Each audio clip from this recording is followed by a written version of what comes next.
¿Alguna vez has considerado que podrías cruzarte con un verdadero psicópata sin saberlo? Estas son 5 historias de terror sobre psicópatas que te harán dudar de todos a tu alrededor. Dale like ahora mismo y suscríbete para más relatos escalofriantes.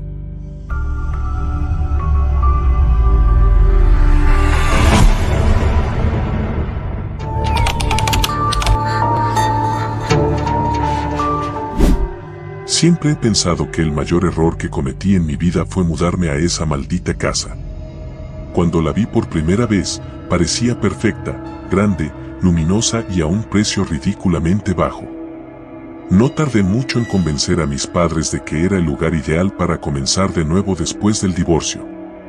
Un nuevo inicio en una nueva ciudad. Pero nunca imaginé que, en lugar de un hogar, estaríamos entrando en una trampa mortal.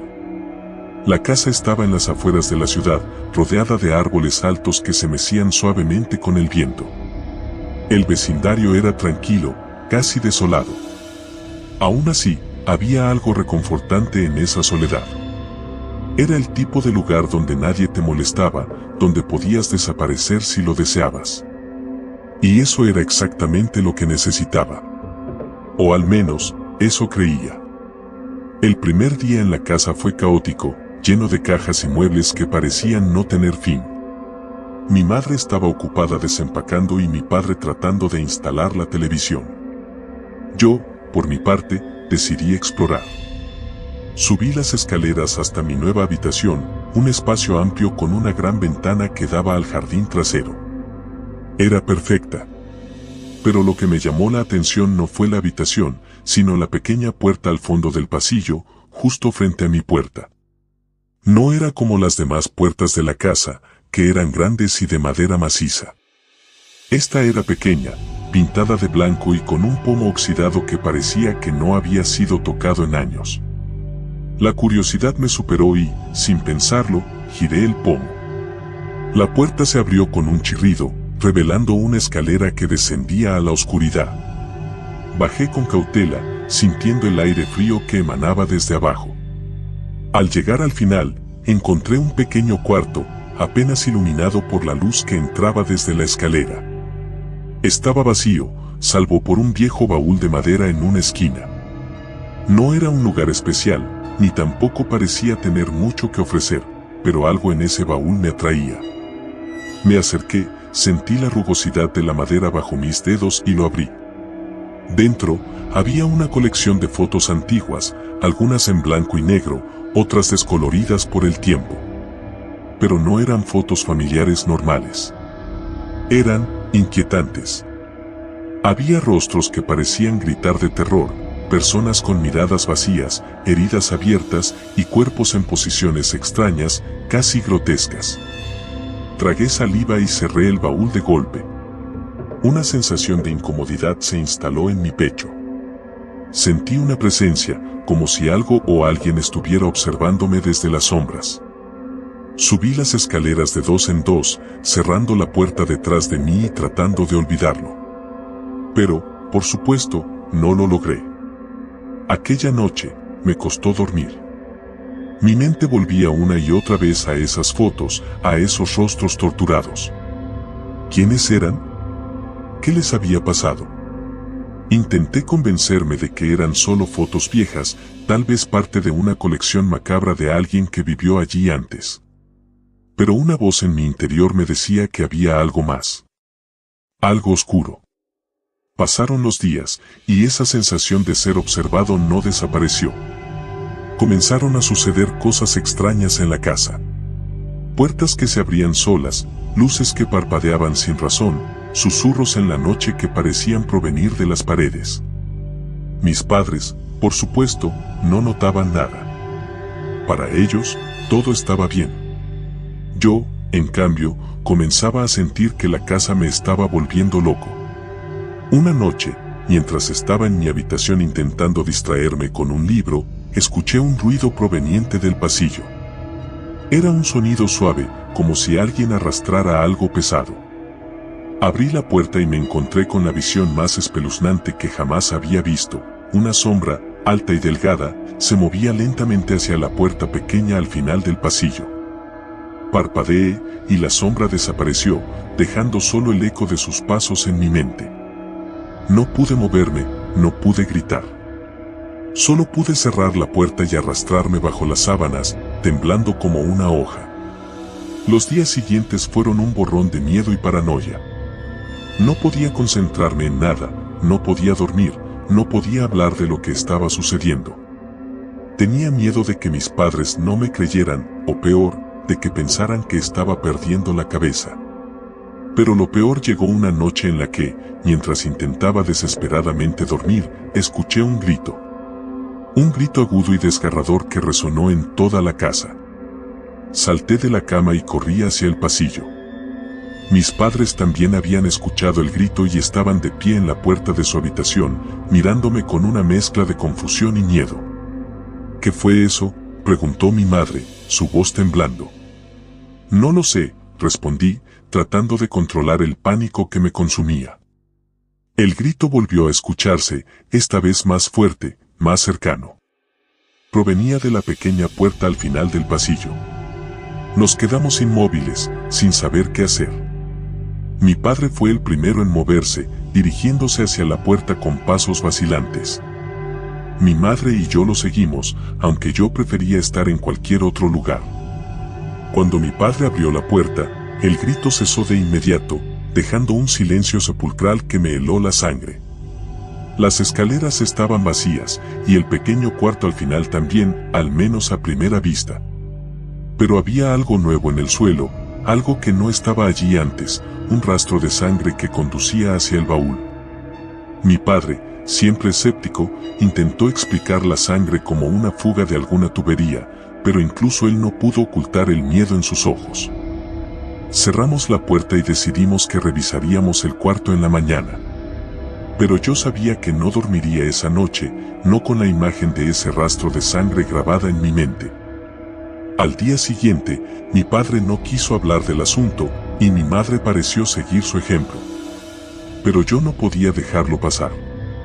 Sabía que algo terrible estaba sucediendo en esa casa, algo que estaba más allá de nuestra comprensión. Y aunque me aterrorizaba la idea, supe que debía volver a ese cuarto y descubrir qué estaba pasando. Esa noche, esperé a que mis padres se durmieran antes de tomar una linterna y dirigirme hacia la puerta pequeña. Con cada paso, sentía que mi corazón latía más fuerte, como si en cualquier momento pudiera explotar en mi pecho. Abrí la puerta con cuidado y bajé las escaleras, la linterna temblando en mi mano. El rastro de sangre seguía allí, seco y oscuro, pero más espeluznante que nunca. Me acerqué al baúl, mi respiración entrecortada. Esta vez, no había fotos en su interior. En su lugar, había una carta, amarillenta y arrugada por el tiempo. La abrí con manos temblorosas y comencé a leer. Si estás leyendo esto, significa que ya te ha encontrado. No hay escapatoria, no hay forma de detenerlo. La casa lo atrajo, lo alimentó con nuestros miedos, y ahora se ha apoderado de él. No sé quién eres, pero te suplico, por tu vida, que huyas. No cometas el mismo error que yo. No te quedes. El mensaje terminaba abruptamente, como si el autor hubiera sido interrumpido. Sentí que mi sangre se congelaba. Dejé caer la carta y me volví hacia la puerta, pero no pude moverme. Una figura estaba allí, bloqueando mi camino. La sombra que había visto antes. Esta vez, no era solo una sombra, era una figura tangible, alta, delgada, con ojos vacíos que me miraban fijamente. Intenté gritar, pero ningún sonido salió de mi garganta. La figura se acercó lentamente, y sentí el frío que emanaba de su cuerpo, como si fuera un pozo sin fondo de oscuridad. Cerré los ojos, esperando que todo fuera un sueño, una pesadilla. Pero cuando los volví a abrir, la figura estaba justo frente a mí, sus ojos vacíos perforando los míos. No recuerdo cómo llegué a mi habitación esa noche. Solo sé que cuando desperté, estaba en mi cama, temblando de pies a cabeza. Quise creer que todo había sido un sueño, una alucinación causada por el estrés. Pero la carta seguía allí, en mi escritorio, con el rastro de sangre aún fresco en mis manos. Ese fue el momento en que supe que debía marcharme de esa casa. Lo supe con cada fibra de mi ser, pero también supe que no sería tan fácil. Algo me retenía allí, algo más fuerte que el miedo, algo que se alimentaba de él. Intenté contarle a mis padres, pero no me escucharon. Estaban absortos en su propio mundo, en su propio dolor. No entendían que la casa nos estaba consumiendo a todos. Así que decidí actuar por mi cuenta.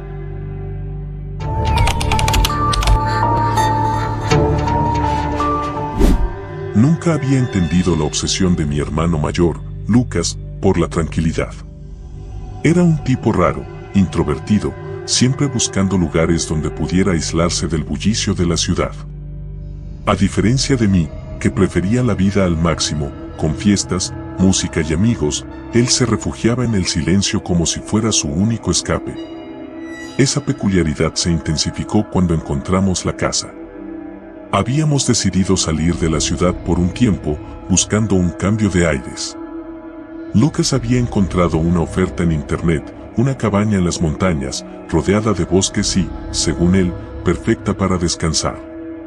No podía negarme, él estaba pagando, y yo no tenía nada mejor que hacer durante el verano. Desde el primer momento en que llegamos, noté algo raro en el lugar. La cabaña estaba en buenas condiciones, pero tenía un aire lúgubre, como si hubiera sido abandonada durante años. La madera crujía bajo nuestros pies, y las ventanas, aunque limpias, no dejaban entrar mucha luz. Parecía que la oscuridad se aferraba a las paredes como un manto invisible. Lucas, por supuesto, estaba encantado. «Es perfecta», decía con una sonrisa extraña. Yo solo rodé los ojos y me acomodé en una de las habitaciones. No iba a dejar que una casa vieja me arruinara el verano. La primera noche fue tranquila. Cenamos en silencio, cada uno absorto en sus pensamientos. Yo intentaba ignorar los ruidos que provenían del exterior, ramas quebrándose, el viento susurrando entre los árboles. Pero hubo algo más, algo que no pude identificar. Un murmullo distante, como si alguien estuviera hablando justo fuera de la cabaña. Cuando le pregunté a Lucas si lo había escuchado, solo me miró con esos ojos fríos y negó con la cabeza. «Es solo tu imaginación», dijo, volviendo a su libro. Pero sabía que no era mi imaginación. Algo en esa casa no estaba bien. Al día siguiente, decidí explorar los alrededores mientras Lucas se quedaba dentro. Me adentré en el bosque, siguiendo un sendero que apenas era visible entre la maleza. La sensación de ser observado se intensificaba con cada paso que daba, pero no vi nada fuera de lo común. Después de un rato, me topé con una estructura abandonada, una especie de bodega o sótano enterrado en el suelo. La puerta estaba entreabierta y una ráfaga de aire frío me golpeó en la cara cuando me acerqué. Sin pensarlo demasiado, empujé la puerta y entré. El interior estaba oscuro y húmedo, con un olor a moho y algo más, algo metálico, como sangre vieja. Mis pasos resonaban en las paredes mientras avanzaba, iluminando el camino con la linterna de mi teléfono. La bodega no era grande, apenas un par de habitaciones conectadas por un estrecho pasillo. Pero lo que encontré al final me dejó helado. En la última habitación, había una silla vieja en el centro, con grilletes de metal sujetos a los reposabrazos. Las paredes estaban cubiertas de marcas, como si alguien hubiera intentado arañarlas desesperadamente.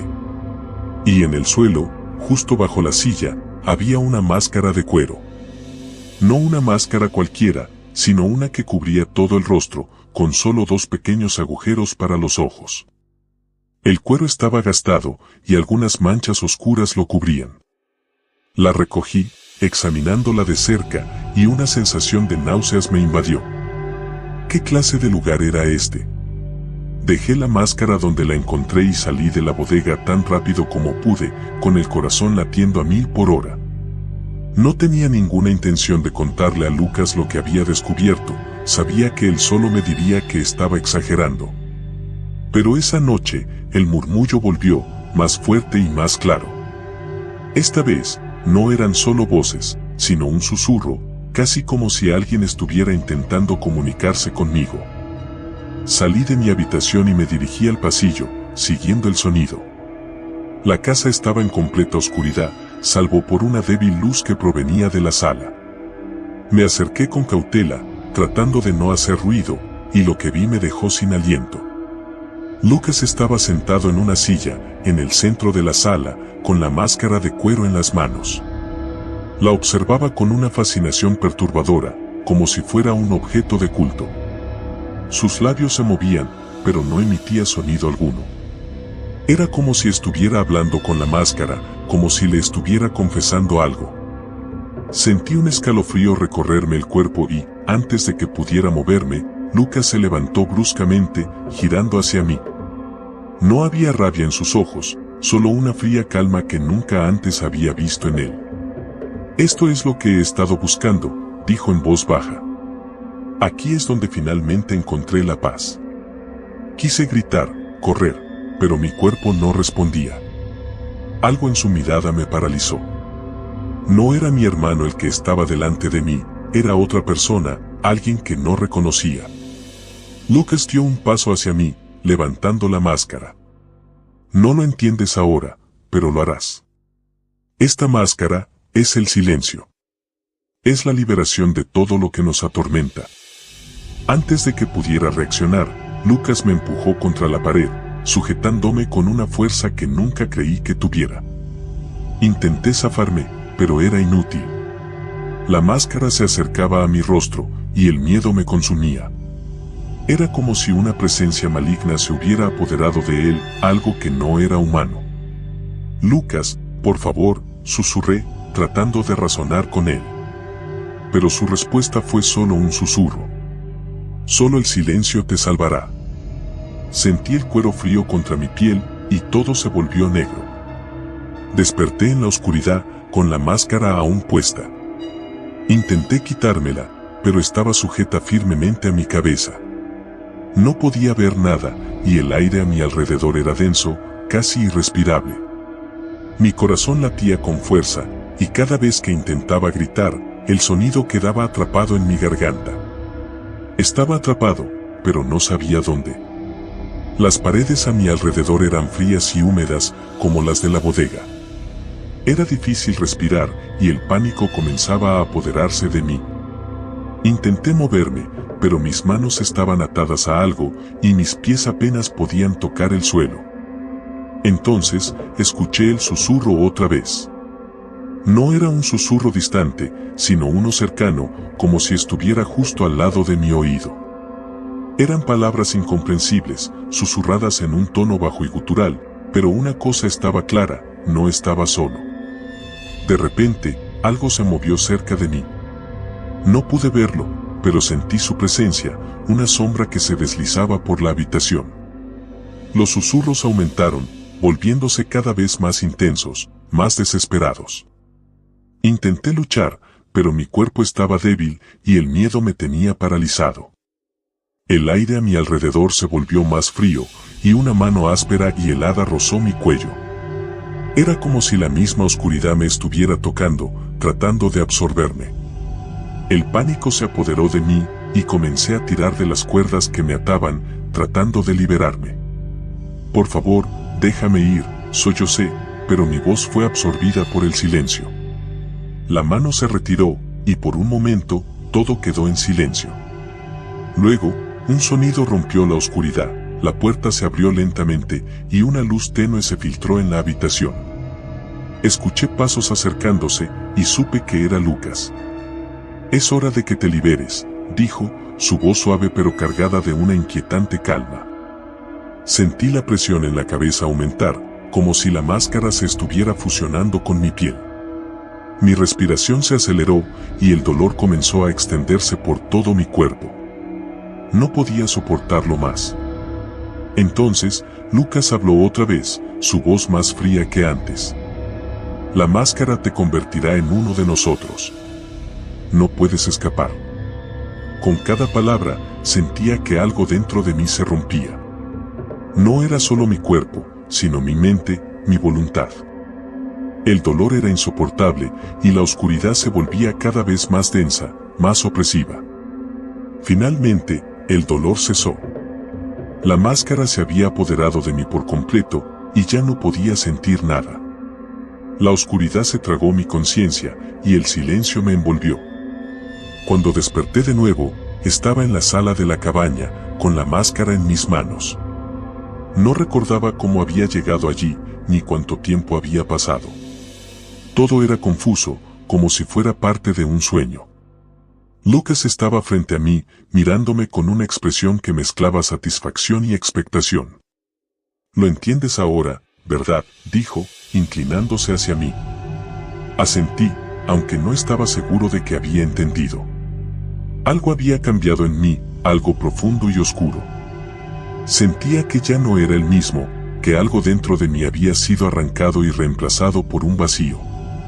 Lucas sonrió y me entregó la máscara. «Es tuya ahora. Llévala y serás libre». Tomé la máscara con manos temblorosas, sin saber qué hacer. Había algo en ella, algo que me atraía y al mismo tiempo me repelía. Pero no podía resistirme, la máscara tenía un poder sobre mí que no podía explicar. La levanté y, sin pensar, me la puse de nuevo. Y en ese momento, lo entendí todo. La máscara no era solo un objeto, era un conducto, una puerta a algo más allá de la comprensión humana. Con cada vez que la usaba, me alejaba más de mi antigua vida, de mi antigua identidad. Ya no era simplemente yo. Era parte de algo más grande, algo oscuro y poderoso. Lucas observó mi transformación con una expresión de aprobación. «Ahora estamos juntos en esto. Somos los portadores del silencio». No sabía cuánto tiempo pasó, pero cuando me quité la máscara, supe que algo irreparable había ocurrido. Ya no podía distinguir entre la realidad y la oscuridad que la máscara traía consigo. Mi mente estaba rota, fragmentada en pedazos que no podía volver a juntar. Lucas se acercó a mí, colocando una mano en mi hombro. «Nosotros somos los elegidos. Nadie entenderá lo que hemos logrado, pero no importa. Ahora somos libres». Pero yo no me sentía libre. Me sentía atrapado, consumido por la oscuridad que la máscara había dejado en mi interior. La cabaña, el bosque, todo parecía envolverse en esa negrura que nunca podría escapar. Los días se convirtieron en semanas, y las semanas en meses. Cada vez que usaba la máscara, la conexión con el mundo exterior se debilitaba más. La oscuridad se convertía en mi único refugio, y la voz de Lucas era la única que podía escuchar con claridad. Pero había algo más, algo que comenzaba a tomar forma en mi mente. Un impulso que no podía ignorar, una necesidad que crecía con cada día que pasaba. Necesitaba compañía. Sabía que no podía estar solo en esto. Lucas y yo no éramos suficientes. Necesitábamos más portadores del silencio, más almas que pudieran entender el poder de la máscara. Y así, comenzó la búsqueda. Fuimos discretos, cuidadosos. El mundo no debía saber lo que estábamos haciendo. Primero fueron los vagabundos, aquellos que nadie echaría de menos. Luego, algunos viajeros solitarios que pasaban por el área. La máscara se pasaba de mano en mano, y con cada nuevo portador, la oscuridad se expandía. Pero no todo salió según lo planeado. Hubo quienes resistieron, quienes intentaron luchar. Fueron ellos los que nos mostraron lo que realmente necesitábamos hacer. La máscara no solo era un símbolo de poder. También era una herramienta de purificación. Lucas lo comprendió primero. Para aquellos que no aceptaban el silencio, había una única salida, la muerte. Fue él quien hizo el primer corte, con una frialdad que jamás había visto en él. Y cuando la sangre manchó el suelo, supe que habíamos cruzado una línea de la que no había retorno. No éramos solo portadores del silencio. Nos habíamos convertido en sus verdugos. La cabaña se llenó de sombras, de gritos ahogados que solo nosotros podíamos escuchar. Y con cada vida que tomábamos, la oscuridad se hacía más densa, más implacable. Pero había un problema. la máscara no perdonaba a nadie. Con cada acto, con cada sacrificio, nos consumía más, nos absorbía hasta que solo quedaba el vacío. Lucas fue el primero en sucumbir. Lo encontré una noche, sentado en la silla de la sala, con la máscara firmemente sujeta a su rostro. Su cuerpo estaba rígido, frío, como si la vida lo hubiera abandonado hacía tiempo. Pero no fue la muerte lo que me horrorizó. Fue su silencio. No hubo despedida, no hubo advertencia. La máscara se lo había llevado sin dejar rastro, sin darle siquiera la oportunidad de resistirse. Y en ese momento, supe que yo sería el siguiente. Pero no podía escapar. La máscara tenía un poder que me superaba, que me ataba a ella de una forma que no podía explicar. No importaba lo que intentara, siempre volvía a ella, siempre volvía al silencio. Ahora, estoy solo en la cabaña. La máscara está frente a mí, observándome, esperando el momento en que finalmente ceda. Sé que es solo cuestión de tiempo. El silencio es lo único que me queda. Y cuando me lo lleve por completo, seré uno con la oscuridad. La máscara y yo. Para siempre.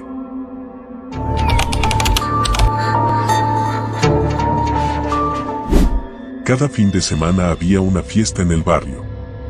A pesar de ser una zona relativamente tranquila, los sábados se encendían con el ruido de música alta, risas y gritos. El epicentro de todo esto era la casa de los Martín. Era una familia aparentemente normal, los padres eran amables y los hijos, dos gemelos de mi edad, eran conocidos por ser populares y extrovertidos. Sin embargo, había algo en esa casa que siempre me había dado mala espina. Yo, Mateo, nunca fui un tipo de fiestas. Prefería pasar las noches de sábado jugando videojuegos o viendo películas de terror en mi cuarto. No me molestaba el ruido, pero en más de una ocasión me sorprendí a mí mismo observando las luces intermitentes y las sombras de cuerpos bailando proyectadas en las cortinas de la casa de los Martín. Un sábado por la noche, mientras intentaba concentrarme en mi juego, recibí un mensaje de Leo, uno de los gemelos Martín. «Hey, Mateo, ¿te animas a venir esta noche? Es una fiesta especial». Me sorprendió el mensaje. No era cercano a los gemelos, a pesar de vivir a solo unas casas de distancia. Acepté más por curiosidad que por verdadero interés. Quería ver qué era tan especial en esa fiesta.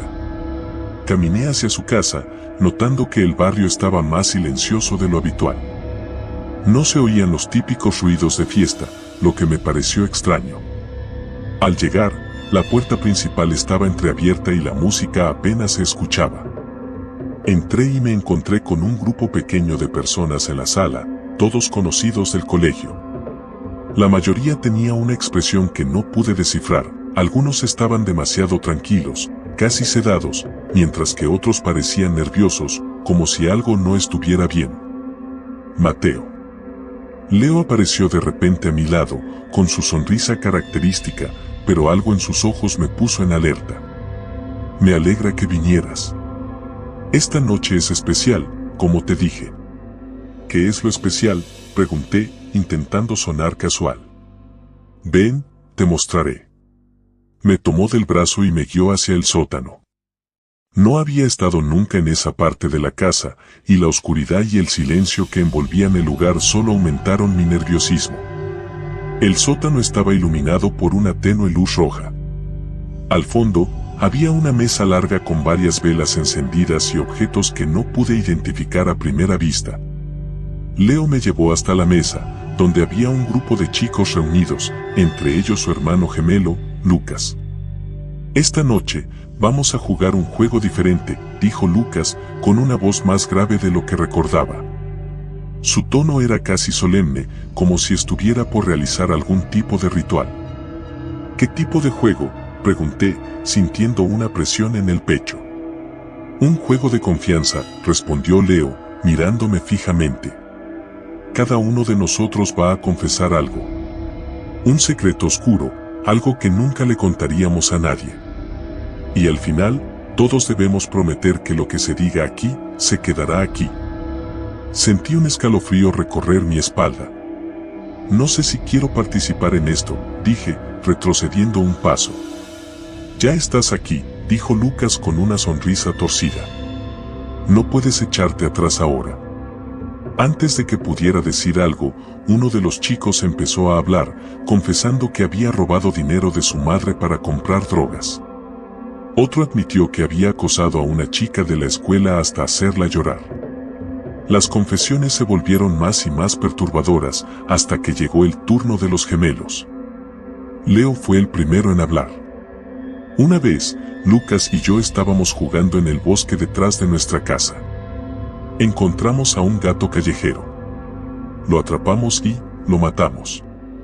Pero no fue un accidente. Lo hicimos a propósito y luego escondimos el cuerpo.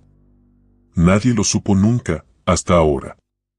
Mis manos empezaron a temblar. Sentía la urgencia de salir corriendo de allí, pero las piernas no me respondían. Lucas, sin embargo, no parecía perturbado en absoluto por lo que había dicho su hermano. Al contrario, su mirada reflejaba una satisfacción retorcida. Es mi turno, dijo Lucas, y me miró directamente a los ojos. Hace 2 años, hubo un accidente en la autopista. Un coche se salió de control y cayó por un barranco. Todos pensaron que fue un accidente, pero en realidad fui yo quien cortó los frenos. Un silencio sepulcral se apoderó del sótano. No podía procesar lo que acababa de oír. La gravedad de lo que Lucas había confesado era aterradora. Mi corazón latía tan rápido que pensé que me iba a desmayar. ¿Ves, Mateo?, dijo Leo, rompiendo el silencio. Esto es lo especial de esta noche. No es solo una fiesta. Es una liberación. Ahora, nos conocemos realmente.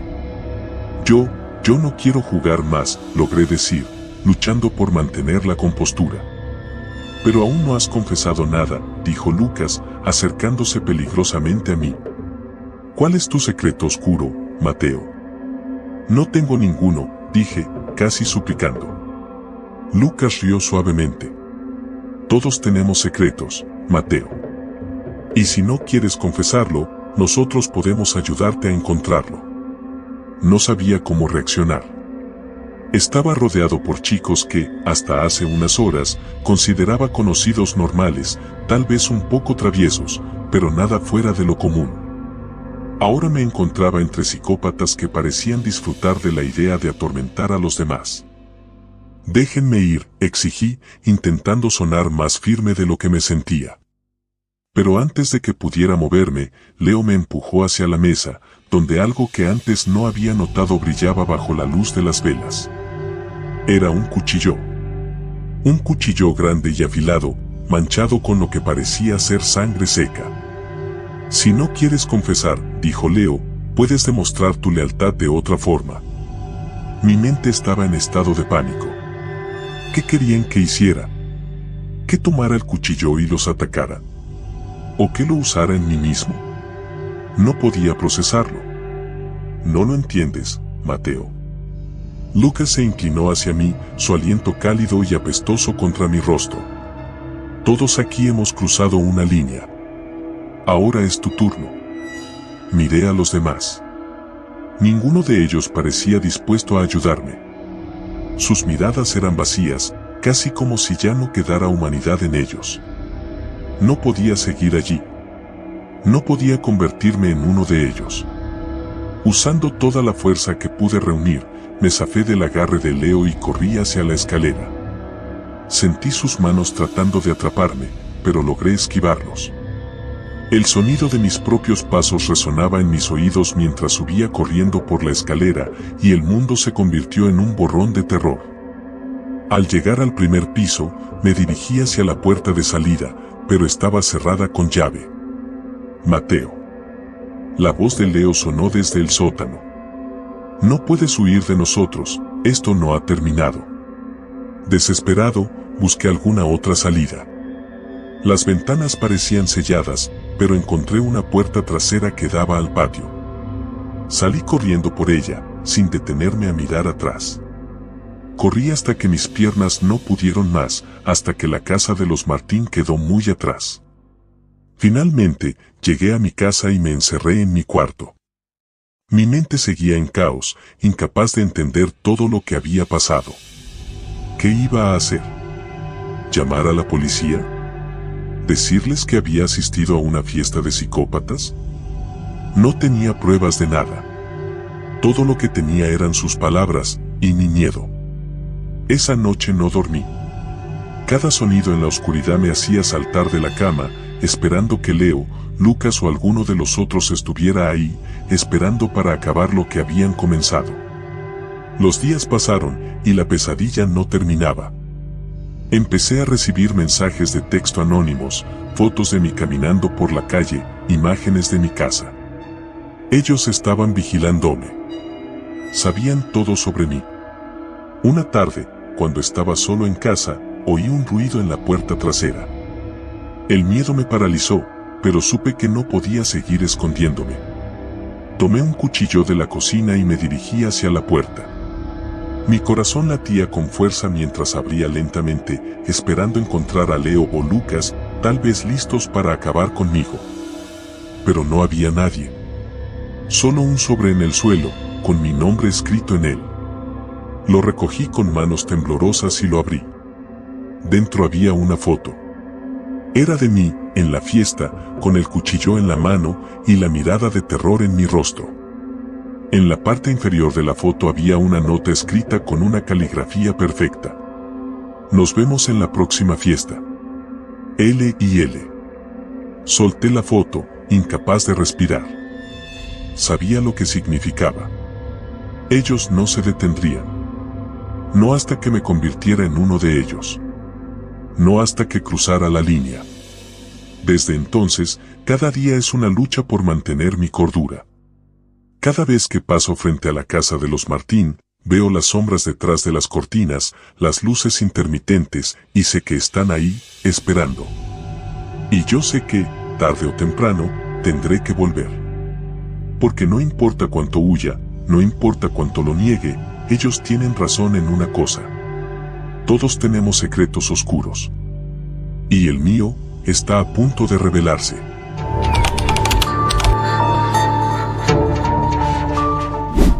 Siempre había sido un barrio tranquilo, al menos hasta que esa casa en la esquina de la calle empezó a levantar sospechas. Mis amigos y yo la llamábamos la casa del loco.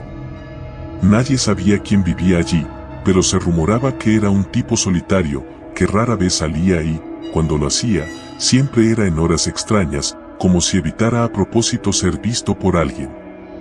Soy Lucas, y tengo 17 años.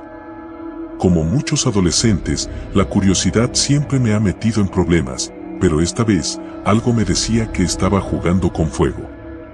Sin embargo, ese cosquilleo en el estómago, esa mezcla de miedo y adrenalina, me empujaba a querer saber más. Una noche, mientras nos reuníamos en el parque cercano, mi amigo Diego nos retó a entrar en la casa del loco. Por supuesto, todos fingimos ser valientes, riendo y diciendo que sería pan comido. Pero cuando llegó la noche del reto, con la luna llena iluminando las ventanas oscuras de la casa, nuestras risas nerviosas se convirtieron en silencios tensos. Diego, Valeria y yo éramos los únicos que aceptaron el desafío. Nos acercamos a la puerta con sigilo, asegurándonos de que nadie nos viera. Valeria fue la primera en sugerir que tal vez deberíamos dar la vuelta e irnos, pero el orgullo y la presión de grupo nos empujaron hacia adelante. Además, había algo en esa casa, una especie de magnetismo oscuro, que hacía imposible dar marcha atrás. La puerta principal estaba sorprendentemente abierta, lo que hizo que mis instintos se dispararan. ¿Por qué alguien dejaría una casa abierta en un vecindario donde todos estaban al tanto de las extrañas actividades que sucedían allí? Pero Diego, siempre el valiente, empujó la puerta y nos invitó a entrar con una sonrisa desafiante. El interior de la casa estaba envuelto en una oscuridad pesada, interrumpida solo por los haces de luz de nuestras linternas. El olor a humedad y a algo rancio llenaba el aire, haciéndonos respirar por la boca. Caminamos en silencio, escuchando solo el crujido de nuestras pisadas sobre las tablas de madera del suelo. «Esto es una locura», susurró Valeria, abrazando su linterna como si fuera un amuleto. Pero Diego, siempre adelante, ignoró sus palabras y nos condujo hacia una puerta que daba al sótano. Bajamos las escaleras con el corazón latiendo en nuestras gargantas, esperando que en cualquier momento el loco de la casa apareciera con un cuchillo en la mano. El sótano estaba aún más oscuro y opresivo que el piso superior. Sin embargo, lo que más llamó nuestra atención fue una serie de fotos colgadas en una pared. Fotos de adolescentes, todos ellos del vecindario. Había algo profundamente inquietante en esas imágenes, como si los jóvenes no hubieran sabido que estaban siendo fotografiados. Valeria se acercó a una foto, y su cara empalideció cuando se dio cuenta de que era de su hermano menor, Jorge. La sensación de que algo horrible estaba a punto de suceder se apoderó de nosotros. «Tenemos que irnos», dije con la voz temblorosa, pero Diego ya estaba inspeccionando una puerta al fondo del sótano. Era de metal y tenía varias cerraduras. Sin embargo, todas estaban abiertas, como si alguien hubiese salido recientemente y olvidado asegurarlas. Contra toda razón, nos acercamos a la puerta. Diego, siempre el más temerario, la abrió con un crujido que resonó por todo el sótano. Lo que vimos al otro lado nos dejó sin aliento. El cuarto estaba lleno de cajas y recipientes. El olor a podrido era insoportable, pero lo que nos horrorizó fue lo que contenían esas cajas. Restos humanos, cuidadosamente embalados y etiquetados con nombres. Diego retrocedió de inmediato, tropezando con una de las cajas y cayendo al suelo. Valeria comenzó a gritar histéricamente y yo apenas podía respirar. Intenté calmarme, pensar en una manera de salir de allí, pero mi cuerpo estaba paralizado por el miedo. En ese momento, escuchamos un ruido desde el piso superior. Alguien estaba en la casa, y no éramos nosotros. El loco había regresado. «Tenemos que escondernos», susurré, tomando a Valeria del brazo. Diego se levantó rápidamente, y entre los tres nos metimos en un armario grande que había en el sótano, cerrando la puerta con cuidado. Escuchamos pasos acercándose. El loco estaba bajando las escaleras. Cada paso hacía que el miedo se intensificara, hasta que sentí que mi corazón iba a explotar. Intenté controlar mi respiración, pero el pánico era insoportable. Estaba seguro de que nos descubriría y que acabaríamos como las personas en las cajas. El hombre, porque ahora podíamos verlo desde una pequeña rendija en la puerta del armario, era alto y delgado, con el cabello enmarañado y ojos que reflejaban una locura profunda.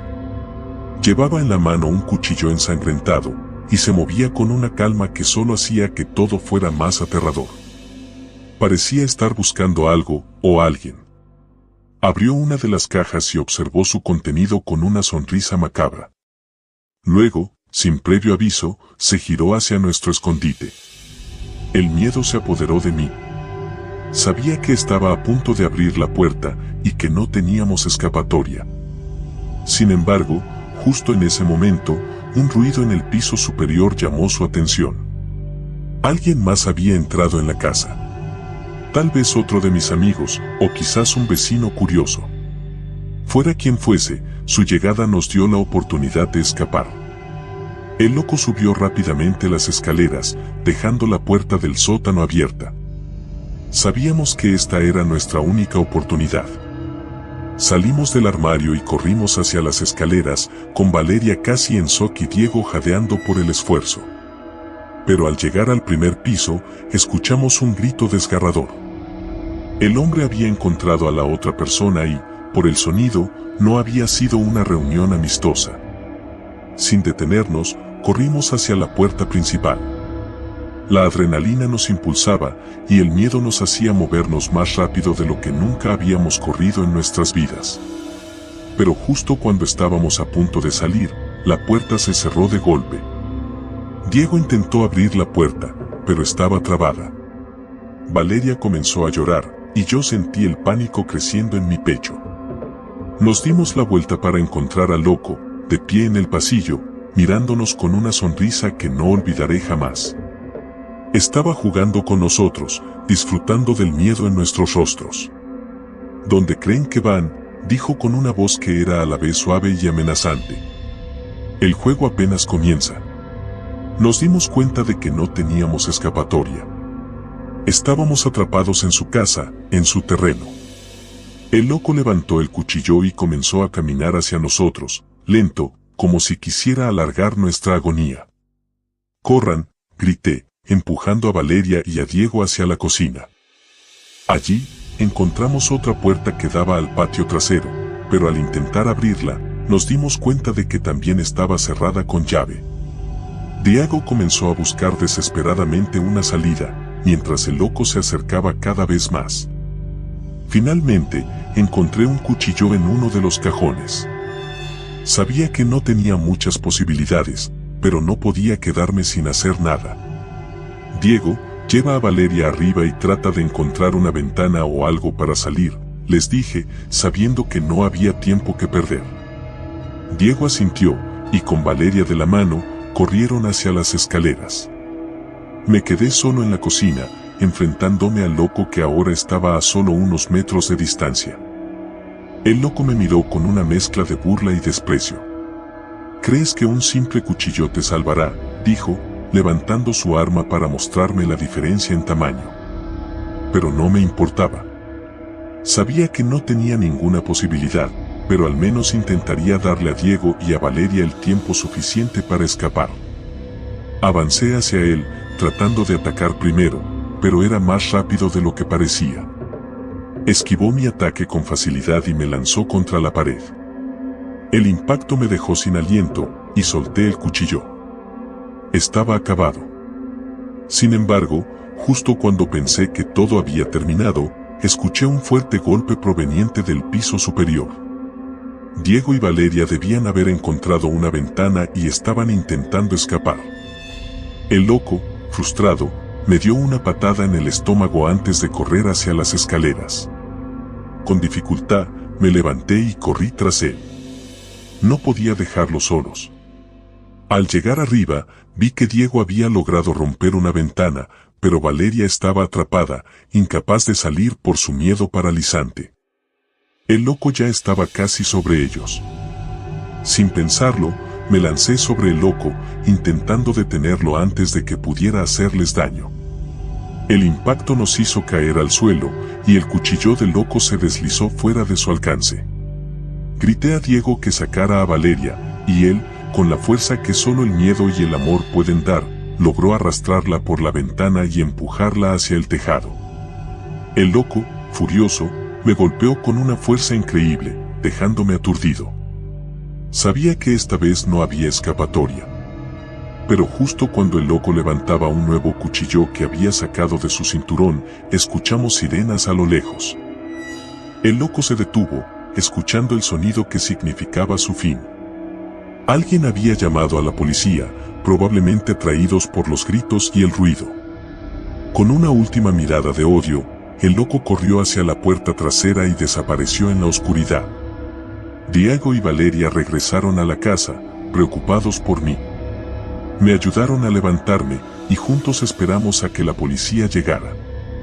Cuando finalmente lo hicieron, les contamos todo lo que había sucedido.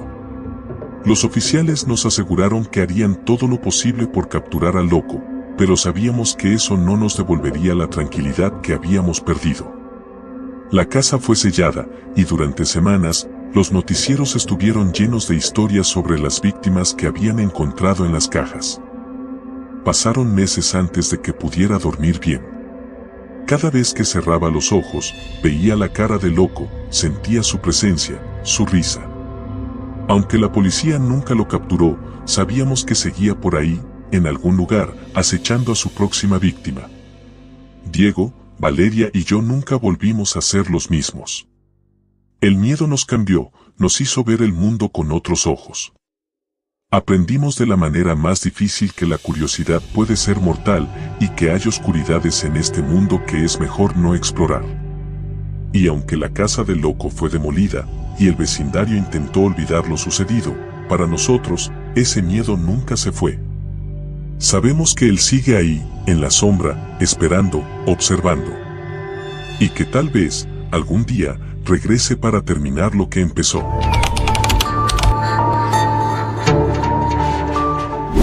Siempre había creído que los suburbios eran lugares tranquilos, casi perfectos. Los jardines perfectamente cuidados, las casas idénticas alineadas una tras otra, y la paz que irradiaba cada esquina hacían que mi mente se relajara. Pero todo cambió cuando ella llegó. Se mudó a la casa al final de la calle, la única que había estado deshabitada durante meses. La primera vez que la vi fue cuando bajé a tirar la basura. Estaba de pie en el porche, mirando fijamente a la calle, como si buscara a algo o a alguien. Tenía el cabello largo y oscuro que le caía en cascada por los hombros y llevaba un vestido blanco sencillo. Su expresión era inmutable, casi fría, pero había algo en sus ojos que me inquietaba. Era como si estuviera viendo a través de mí, como si supiera algo que yo no. ¿Eres nueva en el vecindario?, le pregunté, intentando ser amable. Ella me miró durante lo que parecieron minutos interminables antes de asentir ligeramente. Sí, me mudé ayer. Soy Isabel. Le devolví la sonrisa, aunque fue difícil mantenerla. Bienvenida. Yo soy Javier. Si necesitas algo, no dudes en preguntar. Isabel no respondió. Solo siguió mirándome con esos ojos oscuros e insondables hasta que sentí la necesidad de regresar apresuradamente a mi casa. Esa noche, no pude sacarme de la cabeza la imagen de su mirada.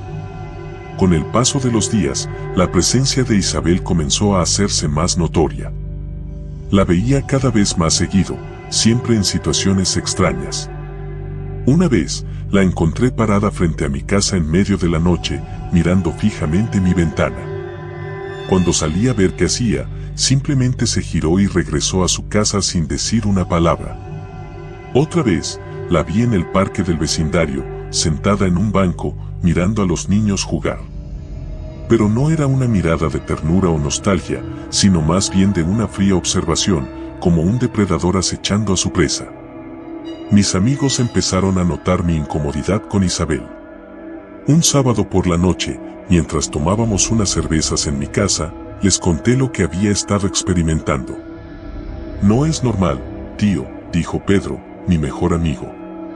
¿Has hablado con alguien más sobre ella? Quizás alguien sepa algo. Podría ser solo una persona rara, sugirió Marta, aunque su tono dejaba claro que tampoco le gustaba la situación.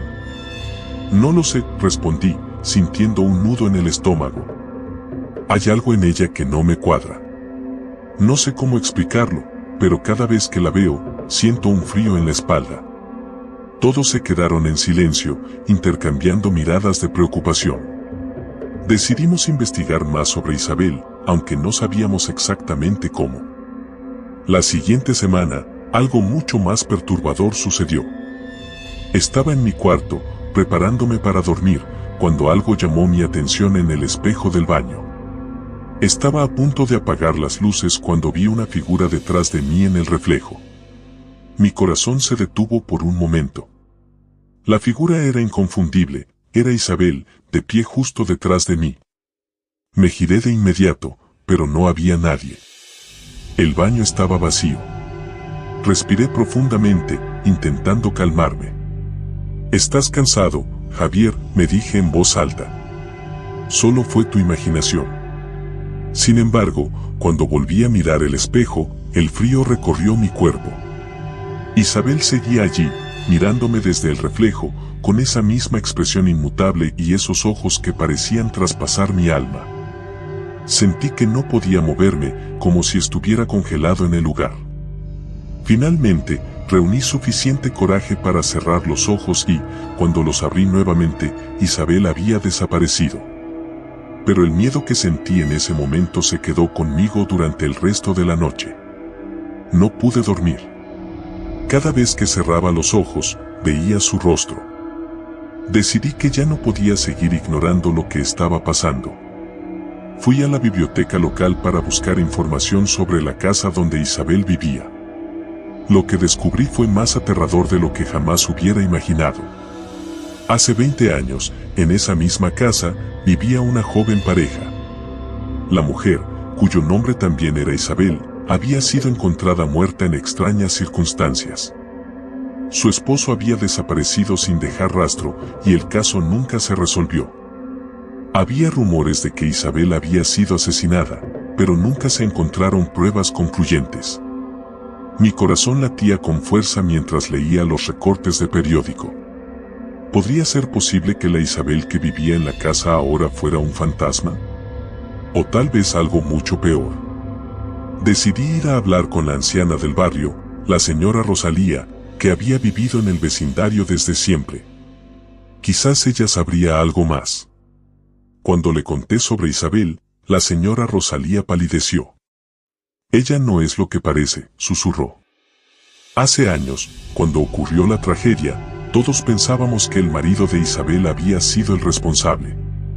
Pero algunos decían que la misma Isabel estaba envuelta en cosas oscuras, cosas que no debían ser mencionadas. ¿Qué cosas?, pregunté, sintiendo el miedo crecer en mi interior. Brujería, sacrificios, cosas que no pertenecen a este mundo, dijo en voz baja.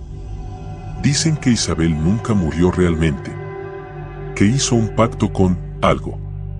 Y ahora, su espíritu o lo que sea que haya en esa casa sigue buscando almas. Esa noche, no pude soportar más. Tenía que enfrentar a Isabel, descubrir la verdad de una vez por todas. Tomé una linterna y me dirigí a su casa. La calle estaba desierta y oscura, y el viento susurraba a través de los árboles, creando una atmósfera aún más siniestra. Cuando llegué a su puerta, me armé de valor y llamé. Para mi sorpresa, la puerta se abrió sola, como si me estuvieran esperando. La casa estaba en penumbras, y el aire era denso y sofocante. Isabel, llamé, intentando mantener mi voz firme. Necesito hablar contigo. No hubo respuesta, pero algo en el interior de la casa me incitaba a seguir adelante. Caminé por el pasillo hasta llegar a la sala de estar. Allí, en medio de la habitación, estaba Isabel, de pie, mirándome con esos ojos fríos y vacíos. «Sabes lo que soy, ¿verdad?», dijo finalmente, su voz sonando como un eco lejano. «No sé qué eres, pero sé que no eres humana», respondí, sintiendo como mi miedo se transformaba en determinación.